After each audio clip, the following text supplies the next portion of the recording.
You ask Tiger to solve. This deals with linear equations with one unknown. The final result is n equals 1 over 2. Let's solve it step by step. Group all n terms on the left side of the equation. Subtract 5n from both sides. Group like terms. Simplify the arithmetic. Group like terms. Simplify the arithmetic.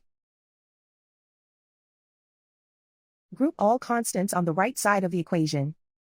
Add 3 to both sides.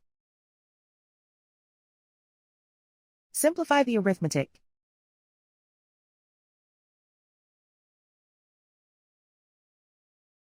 Isolate the n.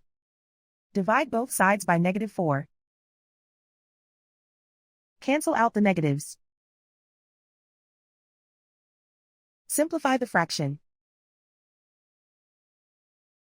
Cancel out the negatives. Find the greatest common factor of the numerator and denominator.